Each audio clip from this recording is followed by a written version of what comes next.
bonjour ou bonsoir, frères et sœurs dans le monde entier. Ça dépend de l'heure à laquelle vous me suivez. Je viens de la part du Seigneur, votre humble serviteur, l'évangéliste prophète Abraham Emmanuel Jospin Bomolo Bolongo. Lors de ma dernière vidéo, je vous avais prévenu que si jamais le Seigneur me permettrait de repasser pour vous adresser un message supplémentaire, 2, 3, 4 messages, je repasserai pour vous annoncer ce que le Seigneur a parlé ou a révélé. Le message que je viens partager avec vous, le Seigneur m'avait donné cette vision en 2019, mais il ne m'avait pas encore autorisé de le partager. Donc je comprends aujourd'hui que le Seigneur avait voulu le partager au moment où les gens sont dans le confinement, afin que les gens sachent ce que le Seigneur m'avait révélé, qui correspond aux événements et aux dégâts que fait le coronavirus dans le monde entier cette année. Bien-aimé, mon frère et ma sœur, le message que le Seigneur m'avait donné, c'est un message qui concerne toute l'humanité. Que tu sois pasteur, que tu sois évangéliste, que tu sois prophète, que tu sois docteur, que tu sois un enfant de Dieu, que tu sois païen, les messages ici te concernent. Parce que la Bible dit, tous sont péchés et sont privés de la gloire de Dieu. C'est dans Romains chapitre 3, verset 23. Alors, quel est le message que le Seigneur m'avait révélé pour que nous allions tout droit au but? J'étais en train de prier pendant la semaine du 30 septembre 2019 jusqu'au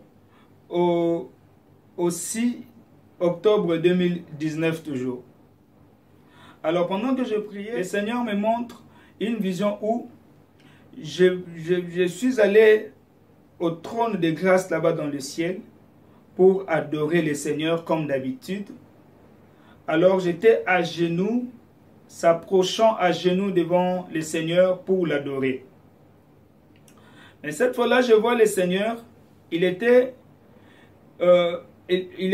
sur le balcon et il avait posé ses mains sur le mur du balcon en train de regarder la planète Terre.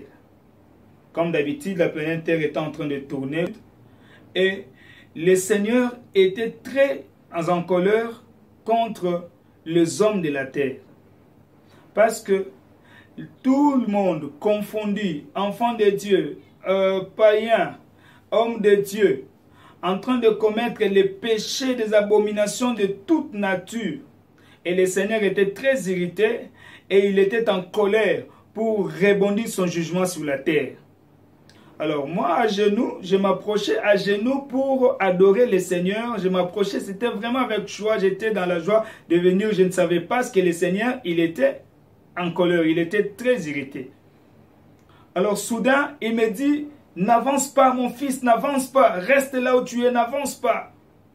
J'avais compris que c'était une alerte. Je n'ai pas voulu avancer. Toujours à genoux, je regarde le Seigneur en train de pleurer. Lorsqu'il tourna son visage pour me regarder, je vis les yeux de l'Éternel, notre Seigneur Jésus-Christ, rouges comme des flammes de feu. Et de ses narines sortait de fumée. Il était vraiment en colère. Alors ça m'a effrayé. Je n'ai pas pu poser une question, ni pouvoir dire un mot devant le Seigneur de toute la terre. Parce qu'il était très irrité. Alors, il me dit, mon fils, tu vois comment les habitants de la terre sont en train de fouler les sacrifices que j'ai offerts gratuitement à la croix en leur faveur. Et je regrette que même mes enfants, même mes serviteurs, ils sont en train de vivre dans le péché, à marcher dans la compromission, au lieu d'être des modèles, afin de sauver les autres qui sont en train de périr sur le monde, qui ne connaissent pas la vérité. Il dit, je t'envoie, adresser les messages ici dans le monde, et dis-leur que le temps n'est plus, que l'heure de mon jugement arrive. je vais rebondir mon jugement sur toutes les nations de la terre.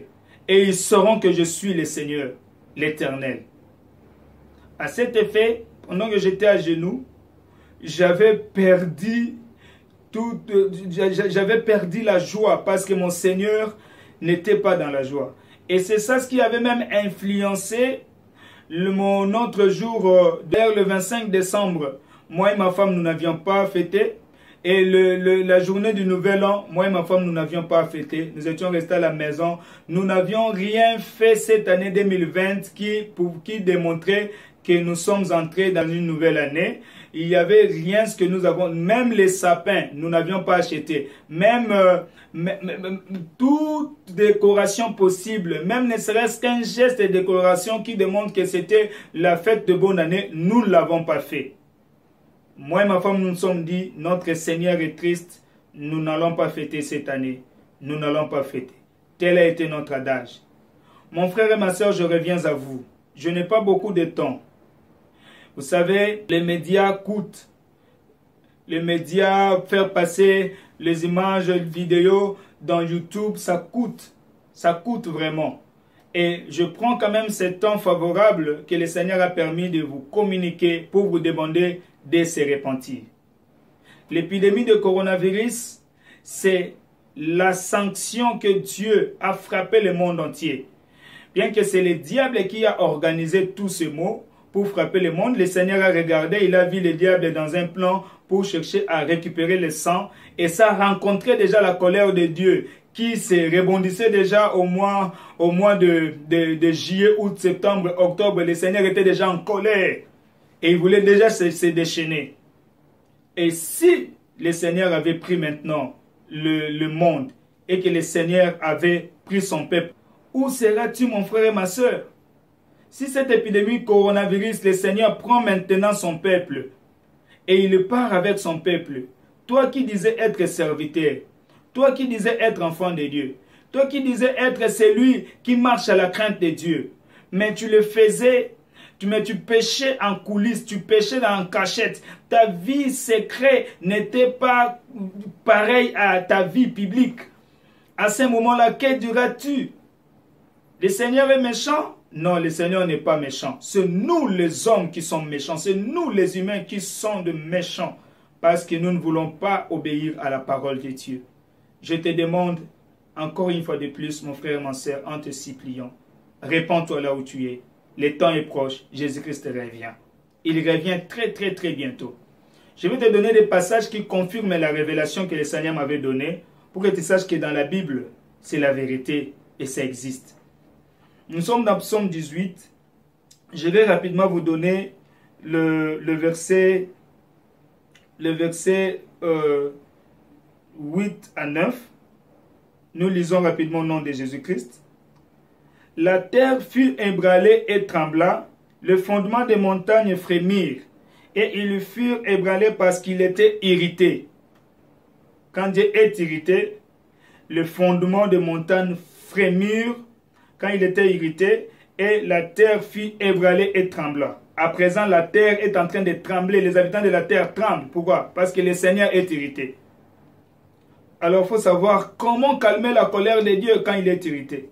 Il faut savoir comment calmer la colère de Dieu. C'est dans la repentance et dans la conversion. Maintenant, le verset clé là. Il s'élevait de la fumée dans ses narines. C'est ce que j'avais vu, moi aussi, dans ma vision. Et un feu dévorant sortait de sa bouche et il en jaillissait des charbons embrassés. Des charbons embrassés. Maintenant, je vais aller à un autre texte de l'Écriture pour vous confirmer que ce que j'avais vu, c'est confirmé dans la parole de Dieu, c'est attesté dans les Écritures. Nous sommes dans Apocalypse chapitre 1. Nous descendons rapidement au verset, nous prenons le verset 9 et nous allons nous limiter au verset 15. Nous lisons rapidement au nom de Jésus-Christ. Moi, Jean, votre frère, et qui part avec vous à la tribulation et au royaume et à la persévérance en Jésus, j'étais dans l'île appelée Patmos à cause de la parole de Dieu et du témoignage de Jésus. Je fus ravi en esprit au jour du Seigneur et j'entendis derrière moi une forte voix comme le son d'une trompette qui disait « Ce que tu vois, écris-le dans un livre et envoie-le aux 7 églises, à Éphèse, à Smyrne, à Pergame, à Thyatire, à Sardes, à Philadelphie et à Laodicée. » Je me retournais pour connaître quelle était la voix qui me parlait. Et après m'être retourné, je vis 7 chandeliers d'or. Et au milieu de 7 chandeliers d'or, quelqu'un qui ressemblait à un fils d'homme, vêtu d'une longue robe et ayant une ceinture d'or sur la poitrine. Sa tête et ses cheveux étaient blancs comme de la laine blanche, comme de la neige. Ses yeux étaient comme une flamme de feu. C'est ce que j'avais vu dans ma vision, une flamme de feu. C'est les yeux de l'Éternel, quand il était irrité.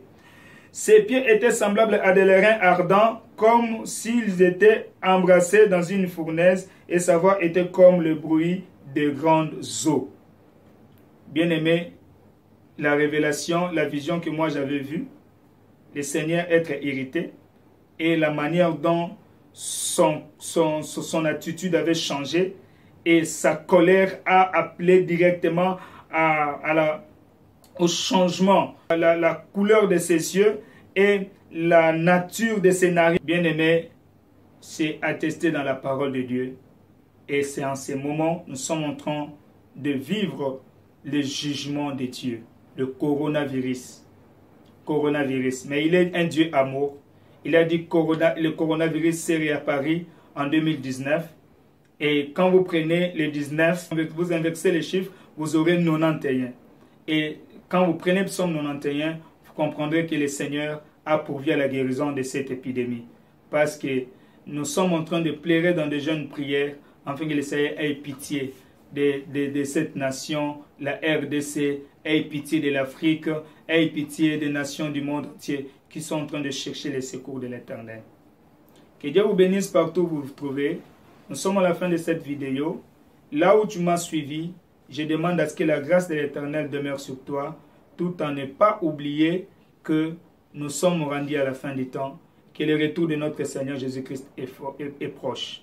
Voici les événements des temps de la fin qui s'accomplissent. Voici des signes forts où les gens sont confinés. L'habitude que nous l'avions perdue, de sortir dans les rues, d'aller dans nos écoles, d'aller dans les universités, d'aller dans notre travail, de vaquer dans nos occupations, de prendre ce que nous pouvons prendre comme tram, truc. Nous avons perdu toutes ces habitudes. Pourquoi? Parce qu'il y a la colère de Dieu qui a rebondi sur les habitants de la terre. Que Dieu vous bénisse infiniment, toi qui acceptes de se repentir, car le royaume des cieux est très proche. Nous allons nous revoir très prochainement. Entre-temps, portez-vous bien et que le Seigneur, le Dieu qui m'avait donné cette vision, vous bénisse infiniment. Liboso ya kiti na yo, toye komi bwaka tata.